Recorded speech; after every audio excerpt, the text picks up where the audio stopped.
অবশেষে ডক্টর মোহাম্মদ ইউনূসের বিরুদ্ধে আইনি প্রক্রিয়া শুরু হয়ে গেল। হামের প্রতিষেধক টিকা আমদানি না করা এবং চিকিৎসা ব্যবস্থায় ভয়াবহ গাফিলতির কারণে বাংলাদেশে যে নিষ্পাপ শিশুদের মর্মান্তিক মৃত্যু হয়েছে সে বিষয়ে কেন ইনকোয়ারি কমিশন গঠন করতে বলা হবে না তার কারণ দর্শাতে হাইকোর্ট বিভাগ সরকারের প্রতি রুলনীতি জারি করেছে। গত ১৯ মে বাংলাদেশ সুপ্রিম কোর্টের হাইকোর্ট বিভাগের একটি ডিভিশন বেঞ্চ জনস্বার্থে দায়ের করা একটি মামলায় এই আদেশ দেন। সুপ্রিম কোর্টের আইনজীবী ব্যারিস্টার মোহাম্মদ আশরাফুল ইসলামের জনস্বার্থে দায়ের করা এই রিট পিটিশনটি আদালতে উপস্থাপন করেন সুপ্রিম কোর্টের সিনিয়র আইনজীবী সৈয়দ মামুন মাহবুব। সরকারের পক্ষে অর্থাৎ রাষ্ট্রের পক্ষে অ্যাটর্নি জেনারেল এবং তার টিম এই মামলায় প্রাথমিক শুনানিতে অংশগ্রহণ করেন।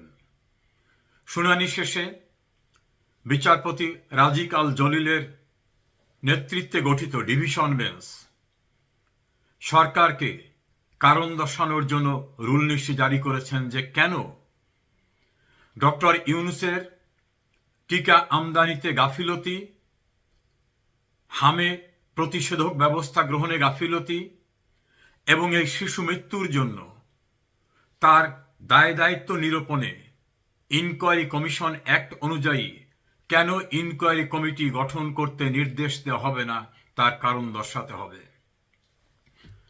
হাইকোর্ট ডিভিশন অতঃপর এই মর্মান্তিক ঘটনায় একটি যুগান্তকারী প্রাথমিক পদক্ষেপ নিয়েছে এবং সেখানে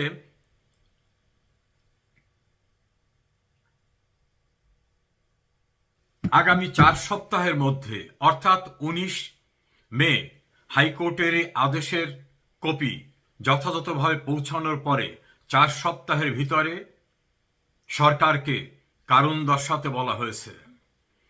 একথা অনস্বীকার্য যে বাংলাদেশের ইতিহাসে টিকা সংক্রান্ত গাফিলতির কারণে হামে এমন নির্মম মৃত্যুর ঘটনা কোনোদিন ঘটেনি। এটা হয়েছে নজিরবিহীন।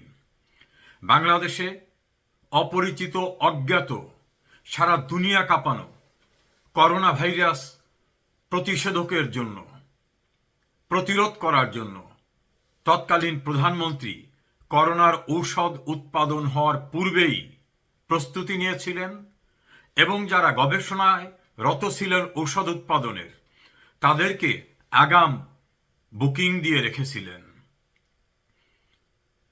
করোনার ভ্যাকসিন সফলতার সঙ্গে উৎপাদন হওয়ার সঙ্গে সঙ্গেই বাংলাদেশে আনা হয়। 10,000 কোটি টাকা প্রাথমিকভাবে রিজার্ভ রাখা হয়। করোনার ঔষধকে উৎপাদন করতে পারলেই সেখান থেকে ক্রয় করে দেশের মানুষকে বাঁচাতে হবে। এছাড়া অন্যান্য প্রতিষেধক ব্যবস্থা নেওয়া হয়, প্রিভেন্টিভ মেজার্স নেওয়া হয়। এর ফলে সারা দুনিয়ায় করোনা ভাইরাসের যে ভয়াবহ বিপন্ন অবস্থা হয়েছিল তেমনি বিপন্ন অবস্থায় পড়েনি বাংলাদেশ। আর হামের প্রতিষেধক টিকা এবং অপরাপর চিকিৎসার কারণে বাংলাদেশের মানুষ ভুলেই গিয়েছিল যে হাম নামে কোনো রোগ হতে পারে শিশুদের। এই সাফল্য ছিল শেখ হাসিনা সরকারের। অবৈধ ক্ষমতা দখলদার ইউনূস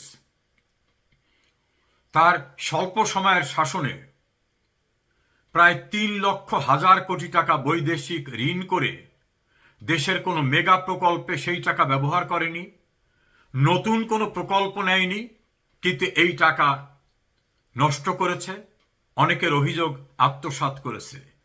চিকিৎসার মতো সাংবিধানিক অধিকার এবং শিশুদের এই ভয়ঙ্কর পরিস্থিতির থেকে রক্ষা করার জন্য যে সরকারের পদক্ষেপ নেওয়ার প্রয়োজন ছিল সেটাও সে নেয়নি।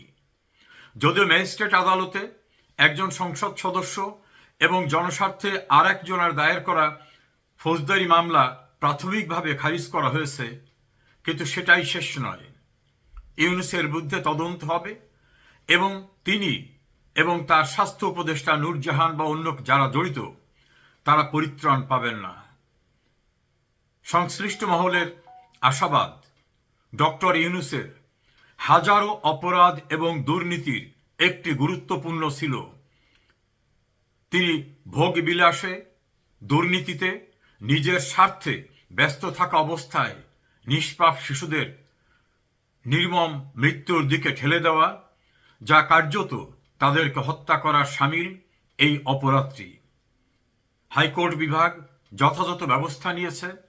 আমি মনে করি জনস্বার্থে সুপ্রিম কোর্টের আইনজীবী ব্যারিস্টার মোহাম্মদ আশরাফুল ইসলাম যে রিট পিটিশনটি করেছেন এবং সেটাকে আদালতে সুপ্রিম কোর্টের সিনিয়র আইনজীবী সৈয়দ মামুন মাহবুব উপস্থাপন করেছেন, হাইকোর্ট বিভাগ যথার্থ সিদ্ধান্ত দিয়েছে।